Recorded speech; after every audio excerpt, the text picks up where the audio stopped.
With it being revealed today that Mark Giordano is going to be out for a long time, rumors are really starting to escalate now, revealing that the Toronto Maple Leafs are going to make a trade for a defenseman very, very soon. So I'm going to break down those reports as well as discuss some potential targets that the Leafs should be looking to acquire over the next couple of weeks. So make sure you stay tuned for that. Before we get into it, a quick reminder to hit the subscribe button. We're very close to 5,000. Your support has been unbelievable. About 80% of you guys who are watching right now are not subscribed. So scroll down. If you aren't subscribed, do us a favor and hit that button.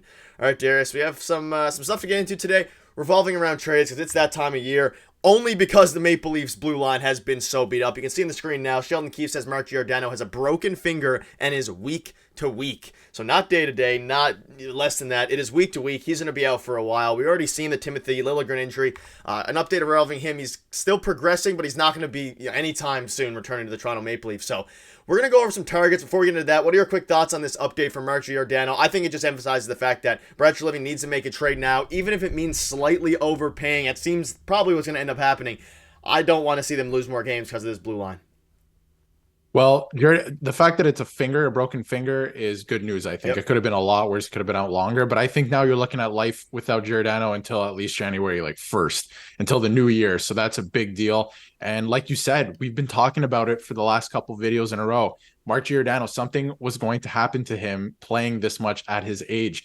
And they're kind of hanging on to three guys on their decor right now. And one of them just went down with injury. So I think it puts way more emphasis on needing to make a trade immediately. They were going to have to anyway, especially by the trade deadline if they wanted to stay competitive. But absolutely, something needs to be done right before Christmas. Yeah, and the scary thing is we were hoping that a trade, like you said, before these injuries happened, we needed a trade, and now it's just, even crazier. But the thing is, will these teams like the Flames and other ones we'll discuss be willing to part ways with the defenseman this early unless the Maple Leafs vastly overpay to the point that, let's say, the Flames know that they're not going to get a better offer in a couple months whenever the trade deadline is approaching. Now, let's get into a couple of these targets here. Now, Frank Cervalli posted in his article yesterday, I covered some of him in yesterday's video, basically highlighting the fact that the Leafs are going to make a trade, and he gave 7 names, and I'm going to throw a few at you here, and we'll discuss them, and then we can go over a couple as well, and then just go over the whole thoughts on it. So we'll go with the first one here, and this is Andrew Peeke of the Columbus Blue Jackets. You can see the stats now. Feel free to read this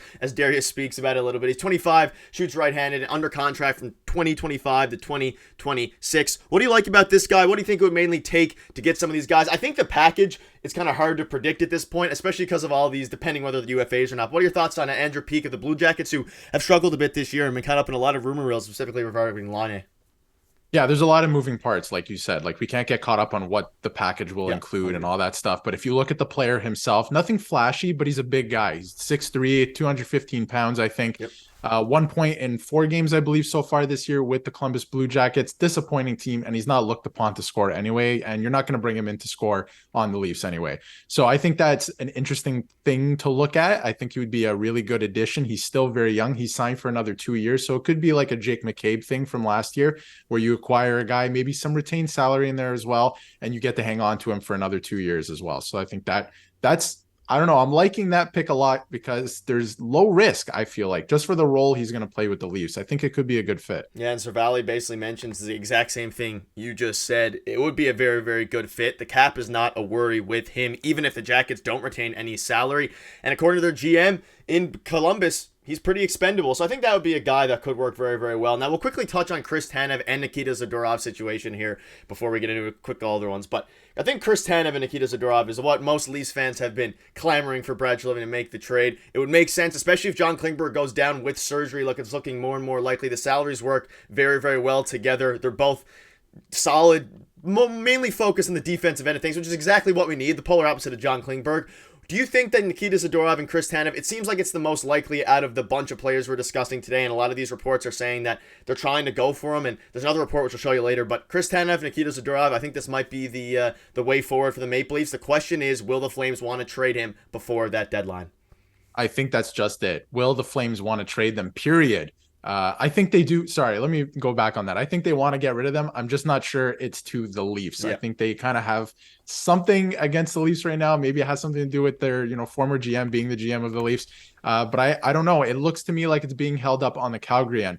Should Toronto maybe throw a sweetener in there? Maybe they throw Fraser Mitten in there, which would be a really hot take, and maybe try and get Uyghur out of there as well with some retained salary. Uyghur's signed for a long time. Yep. I'm not sure if Calgary wants to hang on to a contract like that. It's obvious they have to start rebuilding and retooling. So is there a way you can squeeze out 3 defensemen out of there and make it worthwhile for them? I think the best fit for the Leafs are these 2 guys, specifically Zadorov and Tanev. It's almost like beating a dead horse at this point. They absolutely fit this team. They would be perfect for the team. I think it's just being held up by Calgary at this point. I don't think they want to trade with Brad Treliving. Yeah, and Nikita Zadorov obviously requested that trade after the Maple Leafs game, which seems like so long ago now. But, I mean, like you mentioned, Chris Tanev, it would work well. A three defenseman deal with Uyghur would be a very, very interesting thing to discuss. And I threw up his stats there while you were talking. He's been very, very effective to start the season so far. So who knows what it would take to get Uyghur out of Calgary. 11 points in 22 games. He's always, been a very, very good defender. The thing is, like you said, I don't think the Flames, they do want to trade. I'm assuming they will trade Chris Tanev and Nikita Zadorov, especially with their struggles. Probably not to the Leafs, and they'll probably hold out to the very last minute until the trade deadline, in theory, unless, like you said, they throw in Fraser Minton and some other guys. Abrazizi's a guy that a lot of people have mentioned might be on the way out as well, so I'm a little bit worried. I don't know what's going to happen because we can't wait forever. The Leafs have to make a move soon. Will they continue to ride with, we see the lineup today. I don't have a screenshot for you now. You know it more than I do. The blue line is not looking very promising, and no. I mentioned this in yesterday's video. Joseph Woll has been very, very good to start the season. He's been good his entire short Leafs tenure. But we don't have an elite goalie that can really sustain a lackluster blue line. Like I mentioned yesterday, Connor Hellebuck, he kind of sustained it over the past few years. We don't have a guy like that right now, and it's not the goalie's fault. It's not Joseph Woll or Samsonov's fault. It's really a mix of, obviously, Treliving's fault and, I guess, everyone, the injury bug. But one quick guy I'll mention now before I wrap it up is Will Borgen. I'm also touching Matt Roy. Do you want a quick, both of those guys, Borgen and Roy, what your thoughts are on them? And I don't know how likely these will be. They are cool fits, but we're just throwing all of them out here and let you guys in the comments discuss which one you like the most. My favorite of all the picks, and, out of the list I put together, would be Matt Roy. I think it'd be the hardest to get him out of, his current team of anyone else on any lists. But I think you can make it worthwhile for the LA Kings. Samsonov hasn't been playing well. Joseph Woll has been playing well. Could you make a goalie swap there? Maybe you take Cam Talbot, you make the salary work, you take Matt Roy, you sweeten it with Fraser Mitten or someone else and make a worthwhile trade, a right-handed shot in Matt Roy. He's a pretty solid defenseman. Another big guy as well, 6'2", 210. It's something that the Leafs need. He's not the flashiest player. He's not going to score that many goals, but he's a good, solid defenseman back there for the LA Kings. And the LA Kings are one of the teams out there that have a lot of defensemen. Like, defense is not their problem. They have other holes to fill. So if they think that maybe they can afford to let him go if the trade is right, I think that would be an amazing fit for the Leafs. And then, like you said, Brogdon from Seattle, who they're playing tonight, ironically, I think his contract lends well to the Leafs as well. Not a huge cap hit, not a lot of term as well. I think he could come in and be an effective player for them as well. So I think we can get a look at him tonight. And if Leaf fans like what they see, then maybe he might be picked up in rumors a little bit more. Yeah, the point is there's a lot of options. That's kind of what we're saying here. And whether it's one of the flashy ones like Chris Tanev and Nikita Zadorov or flashier ones like Sanheim, like I discussed in yesterday's video, who knows what it will take to get these guys. And just to quickly wrap up here and discuss the Tanev and Nikita Zadorov, every single report, you can see it on your screen now, someone said, it was on the Sports Center, quote, if I was trying to make a trade, I would try to bring in Tanev and Zadorov at the same time, basically echoing what Elliot Friedman said, and that's Frankie Cordero or Carrado. I don't know. I want both of them. I don't know if it's going to happen. I expect the trade's going to happen over the next couple weeks. It honestly might end up being someone not as impactful as some of the guys we're discussing. It might be just some Band-Aid until hopefully Liljegren gets back and Mark Giordano at 40 years old comes back and hopefully does what he's been doing. All right, I don't even know. I don't want to get into it much more than this, but any quick final thoughts before I wrap it up? It's a rough time right now. It's still fun time, but it's a rough time for the blue line and for the goalies as well, which hasn't been spoken about too much.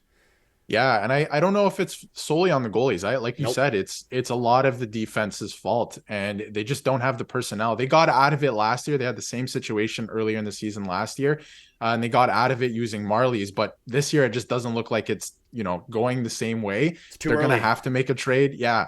And I honestly, like, one thing that hasn't been talked about enough too is they don't have too many assets. I mean, Fraser Mitten's being thrown around a lot, and he's a great asset. But besides that, if you want to get maybe 2 guys, 3 guys, they don't have a lot to throw around and make worthwhile for the team. They're going to have to start throwing draft picks around, which is pretty dangerous. And like you said, teams are going to be wanting to wait till the trade deadline to get the most bang for their buck. That's when the value really goes up and a lot of teams start bidding wars. So I think it's pretty interesting for the Leafs. They're going to have to start making things happen, especially if they start, putting some losses together here, which could be a real possibility. Yeah, I mean, we scraped away with that win yesterday. That I know a lot of you commented yesterday that the Leafs lost. They did win. I wasn't wrong. You had to watch the game to the end for that. But that'll wrap it up. Hopefully, the Leafs make a trade very, very soon. Rumors are starting to circulate a lot. But, I mean, the bad thing is the trade deadline's still a ways away. So we'll see what Brad Living has up his sleeve. Maybe he can work a deal with his former team, the Calgary Flames. That'll wrap up the video. Thank you guys for watching. We'll see you later.